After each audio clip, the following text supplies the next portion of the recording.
আপনি কিন্তু দিবেন না ভাই, বুঝতেছেন না কেন? আপনাকে তো হচ্ছে দোকানগুলো জরিমানা করো, আপনি কেন বুঝতেছেন না? বাজার পরিচিত করানোর দায়িত্ব আমার, এই বাজারের কাস্টমার পাঠানোর দায়িত্ব আমার। আপনি শুনেন না, আপনারা এখানে যত ফুটপাতের দোকান আছে যা আছে সব চলে যাবে হচ্ছে জেলা পরিষদের মাঠে। যদি আপনারা না যান তাও সিদ্ধান্ত আপনারা থাকতে পারেন, আমার সমস্যা নাই। কিন্তু আইসা ম্যাজিস্ট্রেট জরিমানা করবে, দোকান তুলে দিবে, পিঠা ভেঙে ফেলবে। আপনার সিদ্ধান্ত, কিন্তু ওখানে ভালো যাবেন নাকি এখানে বসে কোনো দোকান সবাই গেলে আমাদের দেবে না, সবাই বলতে ফুটপাতের যারা আছে তারা চলে যাবে। আমি তো দায়িত্ব নিলাম, 3 দিনের মধ্যে চলে যেতে পরে ম্যাজিস্ট্রেট এসে চলে গেলাম, আমার দাবি নেই, কিন্তু জায়গা পাবে না। আমি এখন তোর যদি এসে পিটায়, তোর যদি এসে লয়ে থাকা, তোর যদি এসে জরিমানা করে, এটা কেমন ভালো লাগবো? হ্যাঁ, জায়গায় চলেছিল, আমি থামাইছি।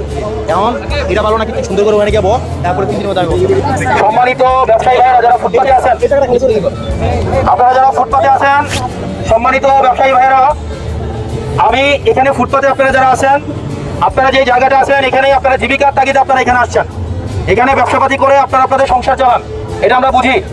একই সাথে সাথে এই জায়গা দখলকে কেন্দ্র করে চাঁদাবাজি সংগঠিত হয়, রাস্তার মধ্যে জ্যাম সংগঠিত হয় এবং নাগরিক বিড়ম্বনা, নাগরিক বঞ্চনা সৃষ্টি হয়। ফুটপাতে যারা বিভিন্ন ছোট ছোট ব্যবসা করতে আসেন, আপনারা যারা আছেন, আপনারা আপনাদের জিনিসপত্র নিয়ে সবাই হচ্ছে জেলা পরিষদ মার্কেটে চলে যাবেন। এখন জেলা পরিষদ মার্কেটে বিক্রি হবে কি হবে না, এই জিনিসগুলোর দায়িত্ব আমরা নিব। বাজারকে পরিচিত করার দায়িত্ব, বাজারে যেন সবাই আসে সেটা প্রচার করার দায়িত্ব আমরা দেবীর দ্বারা সব জনগণ নিব।